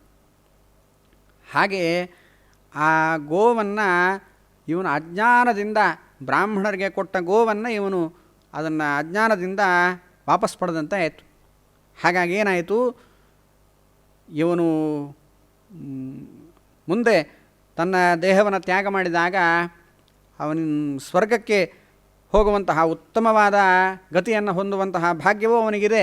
ಆದರೆ ಒಂದು ತಪ್ಪಾಗಿ ಹೋಗಿದೆ ಅಲ್ಲ, ಆ ಅಜ್ಞಾನದಿಂದ ಆಗಿರತಕ್ಕಂತಹ ತಪ್ಪೇನಿದೆಯೋ ಆ ತಪ್ಪಿನಿಂದಾಗಿ ಅವನಿಗೆ ಕೆಟ್ಟ ಗತಿಯೂ ಕೂಡ ಸ್ವಲ್ಪ ಕಾಲದವರೆಗೂ ಕೆಟ್ಟ ಗತಿ ಬರುವಂತಹ ಯೋಗ ಇದೆ ಅಂತ.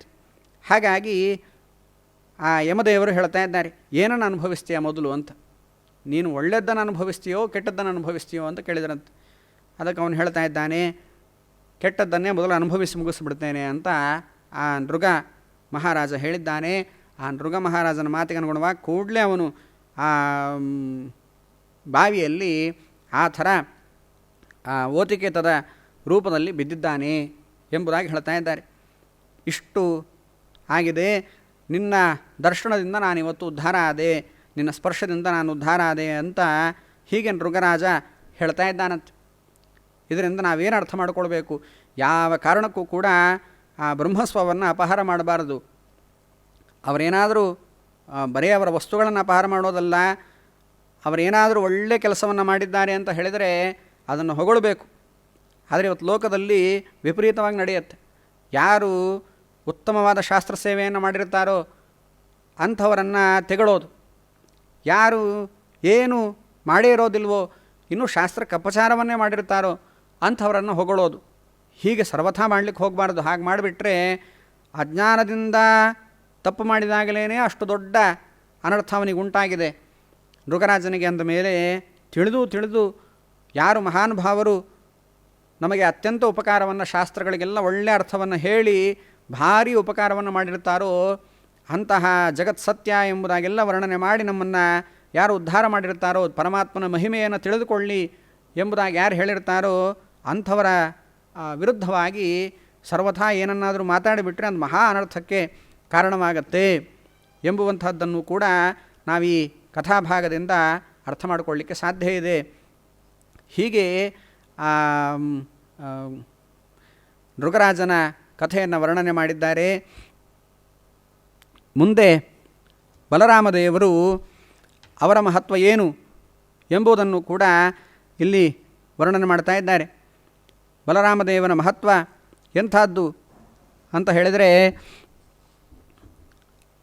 ಅವರು ಯಮುನಾ ನದಿಯನ್ನು ತಮ್ಮ ನೇಗಿಲಿನಿಂದ ಅದನ್ನು ಸೆಳೆದಿದ್ದಾರಂತೆ. ಅಂತಹ ಮಹತ್ವ ಅವರದ್ದು ಅಂತ ಅದನ್ನು ಹೇಳ್ತಾ ಇದ್ದಾರೆ.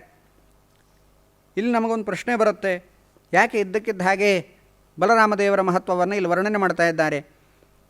ಇದು ವಾಸುದೇವನ ಚರಿತ್ರೆ, ಅಂದರೆ ಕೃಷ್ಣನ ಮಹಿಮೆಯನ್ನು ಹೇಳಲಿಕ್ಕೆ ಹೊರಟು ಮಧ್ಯದಲ್ಲಿ ಬಲರಾಮದೇವರ ಮಹಿಮೆಯನ್ನು ಯಾಕೆ ವರ್ಣನೆ ಮಾಡ್ತಾರೆ ಎಂಬುದಾಗಿ ಪ್ರಶ್ನೆ ಬಂದಾಗ ಅದಕ್ಕೆ ನಮಗೆ ನಿರ್ಣಯವನ್ನು ವಿಜಯಧ್ವಜ ತೀರ್ಥರೇ ಕೊಡ್ತಾ ಇದ್ದಾರೆ. ಯಾಕೆ ಆ ಬಲರಾಮದೇವರ ಮಹಿಮೆಯನ್ನು ಹೇಳ್ತಾ ಇದ್ದಾರೆ ಅಂದರೆ, ಭಗವತ್ ಸಿತಕೇಶಾವಿಷ್ಟಸ್ಯ ಶೇಷಾವತಾರಸ್ಯ ಬಲಭದ್ರಸ್ಯ. ಬಲರಾಮದೇವರು ಅಂತ ಹೇಳಿದರೆ ಯಾರು? ಅವರಲ್ಲಿ ಶೇಷದೇವರು, ವಾಸ್ತವಿಕವಾಗಿ ಶೇಷದೇವರು. ಅವರಲ್ಲಿ ಯಾರ ಆವೇಶ ಇದೆ ಅಂದರೆ ಪರಮಾತ್ಮನ ಸಿತಕೇಶ. ಆ ಸಿತಕೇಶದ ಆವೇಶ ಅಲ್ಲಿದೆ. ಆದ್ದರಿಂದ ಇದು ಶೇಷದೇವರ ಮಹಿಮೆ ಅಂತ ಆಗೋದಕ್ಕಿಂತ ಮುಖ್ಯವಾಗಿ ಯಾರ ಮಹಿಮೆ ಅಂತ ಆಗತ್ತೆ? ಇದು ಪರಮಾತ್ಮನ ಮಹಿಮೆ ಅಂತಲೇ ಆಗತ್ತೆ. ಅವನ ಒಳಗಡೆ ಪ್ರವೇಶ ಮಾಡಿದ ಸಿತಕೇಶ ಏನಿದೆಯೋ, ಕೃಷ್ಣಕೇಶ ಕೃಷ್ಣ, ಸಿತಕೇಶ ಅದು ಬಲರಾಮದೇವರಲ್ಲಿ ಪ್ರವೇಶ ಮಾಡಿದೆ. ಹಾಗಾಗಿ ಅಂತಹ ಪರಮಾತ್ಮನ ಮಹಿಮೆನೇ ಆಗತ್ತಾದ್ದರಿಂದ ಭಾಗವತ ಈ ಶೇಷದೇವರ ಬಲರಾಮನ ಮಹಿಮೆಯನ್ನು ವರ್ಣನೆ ಮಾಡ್ತಾ ಇದೆ ಅಂತ ತಿಳಿಸ್ತಾ ಇದ್ದಾರೆ. ಹಾಗೆ ಬಲರಾಮದೇವರ ಮಹಿಮೆಯನ್ನು ವರ್ಣನೆ ಮಾಡಬೇಕಾದರೆ ಅವರು ಆ ಯಮುನಾ ನದಿಯನ್ನು ಸೆಳೆಯೋದಕ್ಕಿಂತ ಮೊದಲು ಆ ಗೋಕುಲಕ್ಕೆ ಹೋಗಿ ಅಲ್ಲಿ ಆ ಎಲ್ಲ ಗೋಕುಲ ಸ್ತ್ರೀಯರನ್ನು ಮಾತಾಡಿಸ್ತಾ ಇದ್ದಾರಂತೆ. ಅವರನ್ನು ಮಾತಾಡಿಸಬೇಕಾದ್ರೆ ಎಲ್ಲ ಗೋಪಿಕಾ ಸ್ತ್ರೀಯರಿಗೆ ಕೃಷ್ಣನ ಮೇಲೆ ಸ್ವಲ್ಪ ಕೋಪ. ನಮ್ಮನ್ನು ವಂಚಿಸಿ ಪರಮಾತ್ಮ ನಮ್ಮನ್ನು ಬಿಟ್ಟು ಹೋಗಿಬಿಟ್ಟಿದ್ದಾನೆ ಅಂತ ಕೋಪದಿಂದ ಆ ಗೋಪಿಕಾಸ್ತ್ರೀಯರು ಮಾತಾಡ್ತಾರಂತೆ. ಹಾಗೆ ಮಾತಾಡ್ತಾ ಅವ್ರು ಹೇಳ್ತಾ ಇದ್ದಾರೆ, ಕೃಷ್ಣ ಚೆನ್ನಾಗಿದ್ದಾನ ಅಲ್ಲಿ, ಕಚ್ಚಿದಾಸ್ತೆ ಸುಖಂ ಕೃಷ್ಣ ಪುರಸ್ತ್ರೀ ಜನವಲ್ಲಭ.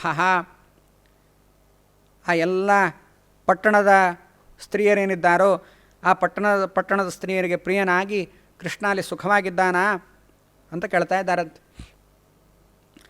ಕೇಳ್ತಾ ಹೇಳ್ತಾ ಇದ್ದಾರೆ, ಅಲ್ಲ ಅವರನ್ನು ಬಿಟ್ಟು ಇಲ್ಲಿ ಬರಲಿಕ್ಕೆ ಆಗಲಿಲ್ವಾ, ಅವನಿಗೆ ನಮ್ಮ ಹತ್ರ ಬರಲಿಕ್ಕೆ ಆಗಲಿಲ್ವಾ, ಹೇಗೆ ತಾನೇ ಬರ್ತಾನೆ?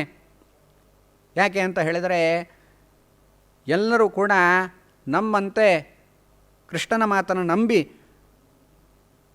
ಮೋಸ ಹೋಗಿಬಿಡ್ತಾರಾ? ಹಾಗಾಗ್ಲಿಕ್ಕೆ ಸಾಧ್ಯ ಇದೆಯಾ ಅಂತ ಅವ್ರು ಹೇಳ್ತಾ ಇದ್ದಾರೆ. ಏನಂತ ಹೇಳ್ತಾ ಇದ್ದಾರೆ? ಕಥಂ ನು ಗೃಹಂತಿ ಅನವಸ್ಥಿತಾತ್ಮನಃ. ಅನವಸ್ಥಿತಾತ್ಮನಃ ಚಂಚಲವಾದ ಮನಸ್ಸುಳ್ಳಂತಹ ಕೃತಜ್ಞಸ್ಯ ಮಾಡಿದ ಉಪಕಾರವನ್ನು ಮರೆತು ಬಿಡ್ತಕ್ಕಂತಹ ವಿಚಿತ್ರವಾದ ಮಾತುಗಳನ್ನು ಆಡುವಂತಹ ಕೃಷ್ಣ ಏನಿದ್ದಾನೆ, ಆ ಕೃಷ್ಣನ ಮಾತನ್ನು ಪರಸ್ತ್ರೀಯ ಕಥಂ ನು ಗೃಹಂತಿ, ಬೇರೆ ಸ್ತ್ರೀಯರು ಹೇಗೆ ತಾನೇ ಸ್ವೀಕಾರ ಮಾಡ್ತಾರೆ? ನಮ್ಮನ್ನು ಬಿಟ್ಟು ಬೇರೆ ಸ್ತ್ರೀಯರು ಆ ಥರ ಕೃಷ್ಣನ ಮೋಹಕವಾದ ಮಾತುಗಳಿಗೆ ಅವರು ಹೌದು ಇವನು ಮತ್ತೆ ಬರ್ತೇನೆ ಅಂತ ಹೇಳ್ತಾ ಇರೋದು ನಿಜ ಅಂತ ಹೇಳಿ ಅಂದುಕೊಂಡು ಅವ್ರು ಹೇಗೆ ಒಪ್ಕೊಳ್ತಾರೆ? ಹಾಗೆ ಒಪ್ಕೊಳ್ಳಿಕ್ಕೆ ಸಾಧ್ಯವೇ ಇಲ್ಲ. ಯಾಕೆ ಅಂತ ಹೇಳಿದ್ರೆ ಸುಂದರ ಸ್ಮಿತಾವಲೋಕೋಚ್ಛ್ವಸಿತ ಸ್ಮರಾತುರಾಹ. ಅವರೆಲ್ಲ ಏನಾಗಿರ್ತಾರೆ ಅಂತ ಹೇಳಿದರೆ ಪರಮಾತ್ಮನ ಸುಂದರವಾದ ಮುಗುಳ್ನಗು, ಅವನ ನೋಟ, ಅದರಿಂದ ಅವರಲ್ಲಿ ಕಾಮ ಉದ್ದೀಪನ ಆಗಿ ಅವರೆಲ್ಲ ಕೃಷ್ಣನಲ್ಲಿ ರತರಾಗಿರ್ತಾರೆ. ಹಾಗಿರಬೇಕಾದ್ರೆ ಅವರು ಕೃಷ್ಣ ಬಿಟ್ಟು ಹೋಗ್ತೇನೆ ಅಂತ ಹೇಳಿದರೆ ಅವ್ರು ಹೇಗೆ ಒಪ್ಕೊಳ್ತಾರೆ? ಒಪ್ಕೊಳ್ಳಿಕ್ಕೆ ಸಾಧ್ಯ ಇಲ್ಲ ಅಂತ ಇಲ್ಲಿ ಹೇಳ್ತಾ ಇದ್ದಾರೆ ಅಂತ ಕಾಣಿಸ್ತಾ ಇದೆ. ಇಲ್ಲಿ ಗೋಪಿಕಾ ಸ್ತ್ರೀಯರು ಕೃಷ್ಣನನ್ನು ನಿಂದನೆ ಮಾಡ್ತಾ ಇದ್ದಾರಲ್ಲ. ಯಾಕೆ ಅಂದರೆ ಕೃಷ್ಣ ಚಂಚಲ ಚಿತ್ತ, ಅವನು ಮಾಡಿದ ಉಪಕಾರವನ್ನು ಮರೆತು ಬಿಡ್ತಾನೆ ಅಂತ ಹೀಗೆಲ್ಲ ಹೇಳ್ತಾ ಇದ್ದಾರಲ್ಲ ಅಂತ ಹೇಳಿದರೆ ಅದಕ್ಕೆ ವಿಜಯಧ್ವಜ ತೀರ್ಥರು ಒಂದು ಸುಂದರವಾದ ವ್ಯಾಖ್ಯಾನವನ್ನು, ಇದಕ್ಕೆ ಇನ್ನೊಂದು ಗೂಢಾರ್ಥ ಇದೆ ಅಂತ ಹೇಳ್ತಾ ಇದ್ದಾರೆ. ಏನು ಗೂಢವಾದ ಅರ್ಥ ಅಂತ ಹೇಳಿದರೆ, ಪರಸ್ತ್ರೀಯ ಅಂತ ಹೇಳಿದರೆ ಬೇರೆ ಸ್ತ್ರೀಯರು ಅಂತಲ್ಲ. ಪರಸ್ತ್ರೀಯ ಅಂತ ಹೇಳಿದರೆ ಏನರ್ಥ? ಉತ್ತಮ ಸ್ತ್ರೀಯರು ಅಂತ. ಉತ್ತಮ ಸ್ತ್ರೀಯರು ಅವರು ಪರಮಾತ್ಮನ ಮಾತನ್ನು ಸ್ವೀಕಾರ ಮಾಡ್ತಾರೆ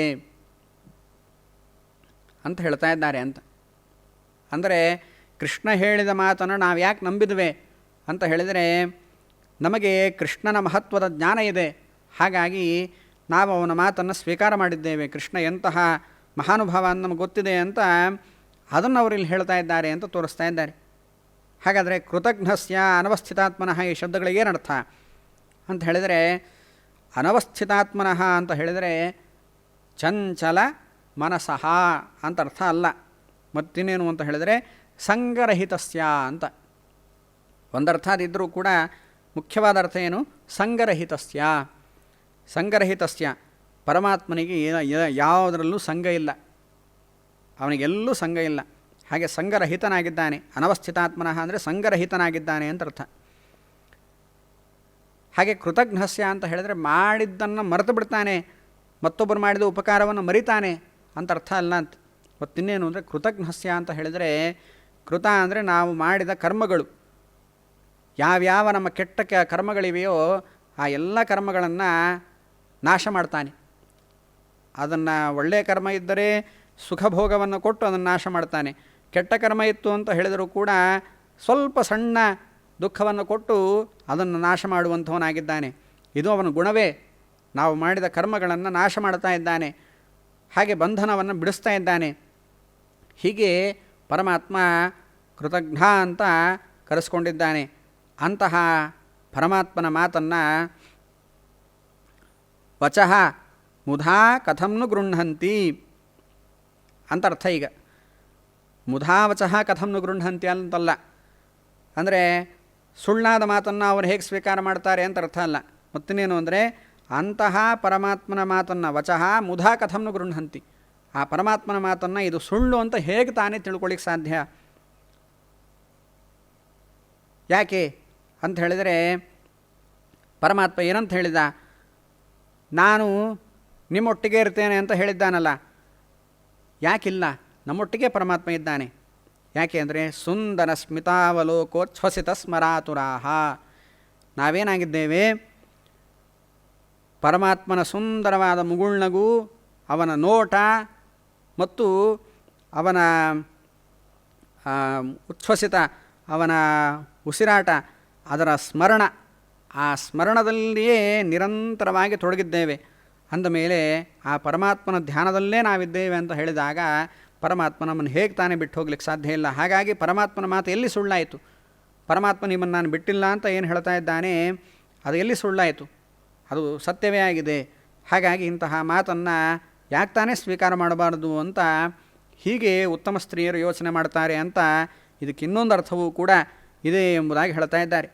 ಹೀಗೆ ಗೋಪಿಕಾ ಸ್ತ್ರೀಯರು ಪರಮಾತ್ಮನಲ್ಲಿ ದೋಷವನ್ನು ಹೇಳಲಿಲ್ಲ, ಹೊರತು ಆ ಪರಮಾತ್ಮನ ಉತ್ತಮವಾಗಿರತಕ್ಕಂತಹ ಗುಣಗಳನ್ನೇ ಇಲ್ಲಿ ವರ್ಣನೆ ಮಾಡಿದ್ದಾರೆ ಎಂಬುದನ್ನು ನಮಗಿಲ್ಲಿ ತಿಳಿಸಿಕೊಡ್ತಾ ಇದ್ದಾರೆ.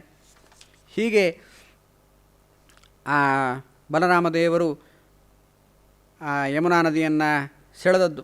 ಯಮುನಾ ನದಿಯನ್ನು ಜಲವಿಹಾರಕ್ಕಾಗಿ ಬಾ ಅಂತ ಹೇಳಿ ಕರೆದಾಗ ಬರಲಿಲ್ಲ. ಯಮುನಾ ನದಿಯನ್ನು ನೇಗಿಲಿನಿಂದ ಎಳೆದಿದ್ದಾರಂತೆ. ಹಾಗೆ ಅಂತಹ ಒಂದು ಪ್ರಭಾವ. ಮತ್ತು ಇನ್ನೊಂದು ದ್ವಿವಿಧ ಅಂತ ಹೇಳಿ ಒಬ್ಬ ವಾನರ, ಅವನು ನರಕಾಸುರನ ಗೆಳೆಯನಾಗಿದ್ದ. ಆ ನರಕಾಸುರನ ಗೆಳೆಯ ಏನಿದ್ದಾನೆ ಅವನು ಅನೇಕ ಜನರಿಗೆ ಉಪಟಳವನ್ನು ಕೊಡ್ತಾ ಇದ್ದ. ಅಂತಹ ದ್ವಿವಿಧ ಎಂಬುವಂತಹ ವಾನರನನ್ನು ಅವನನ್ನು ಸಂಹಾರ ಮಾಡಿದ್ದಾರೆ. ಮತ್ತು ಈ ದುರ್ಯೋಧನಾದಿಗಳ ಗರ್ವವನ್ನು ಭಂಗ ಮಾಡಿದರಂತೆ.